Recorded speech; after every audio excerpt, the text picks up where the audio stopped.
on our last pickings of hops here. Gonna get those into the oust house.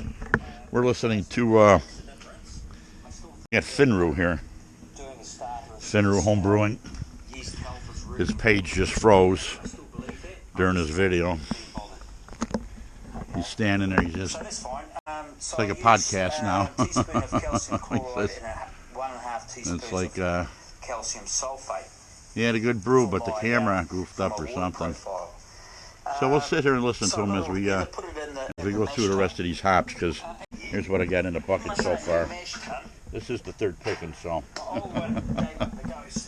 we got a lot. And so I went in and I bought a new chili bin, or a cooler, or whatever you want to call it. And it's smaller, it's 26 litres. The old one was a lot Sitting in my new Yeti chairs. Probably about the wife bought. Very, very, very comfortable.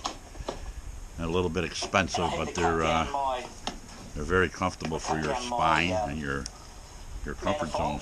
So yeah, we'll pick these hops and get them into the oust house real quick.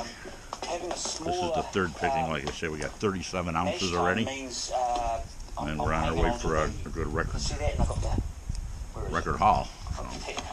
So, why wouldn't I?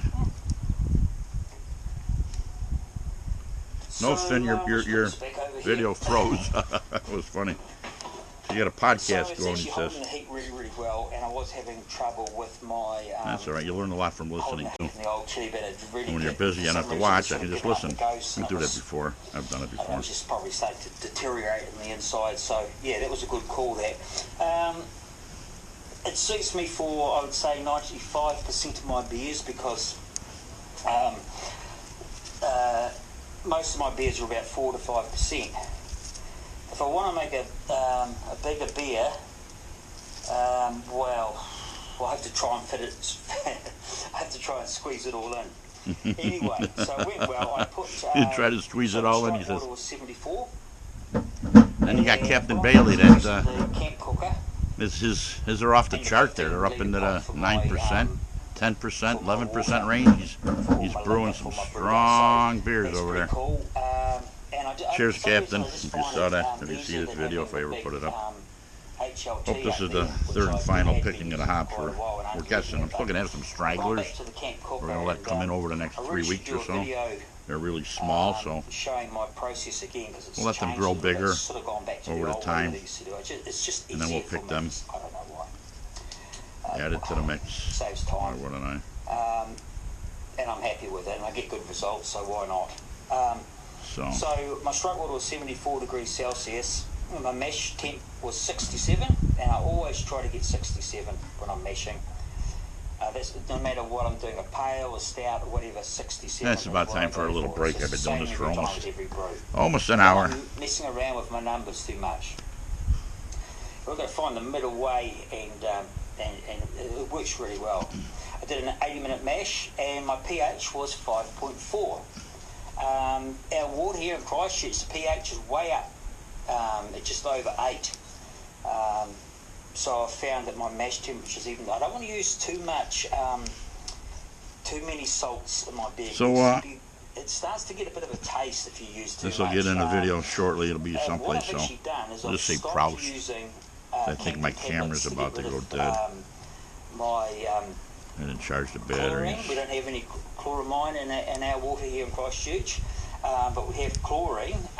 We actually used to have no chemicals in our water at all until the earthquakes came along, and after that some of the America or something were broken, and we were getting some bad water, and so they started putting a bit of chlorine in it. Well, Finn, we do know that beer's better for you than water. So no chloramine. I actually, I emailed the guy at the council,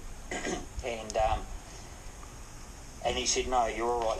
There's maybe trace elements of chloramine, but it's negligible. So that's fine. So what I do is I just come out here and I'll put. Some of these ain't done, so I throw them out. I just don't bother with them. Standing overnight. So I got enough of them. I'm not going to pick the little ones that aren't needed.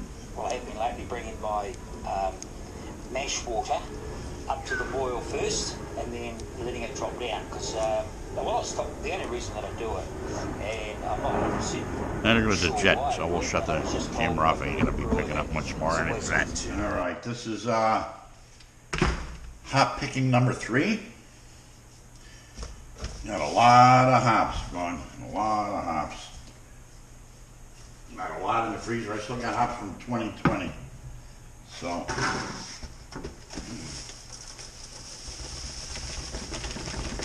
we'll get these bagged up real soon, and we'll get a reading on how much we got for the third picking, and probably the season. I got more on the vines yet, but I'll save those for maybe something else. I don't know. Maybe a conditioner or something. These come out really good this time, so I'm gonna drop a couple on the floor. No big deal. I think I only put 3 trays in this time. Yep. So let's see what we got. About a half a pail here. What that weighs out into the dry whirl of bagging. We'll see what that is in a few minutes. So put these back together real quick.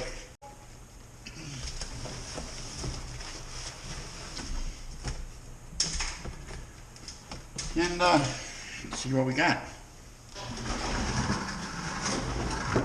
I'll just slide this out here. So let's fill these up, see what we got. Usually 5 handfuls. There's 3 ounces. There's 2, 3, 4, and 5. Let's see what that weighs. Oh, wow. That's a little over 3 ounces there. Quite a bit over.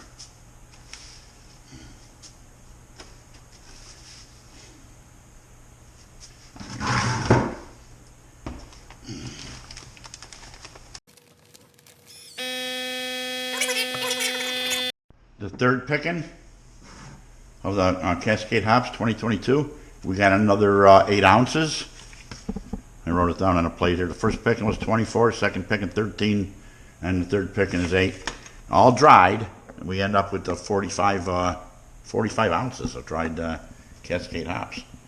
And believe it or not, I still have some on the vine. I'm going to say I got another 5 ounces or better.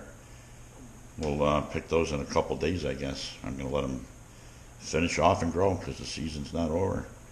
We just got done picking the grapes, and we'll be making jam out of those, I think, instead of piment this year. So get on with it. So we ended up with maybe 10, 15, 18 pounds of grapes again this year.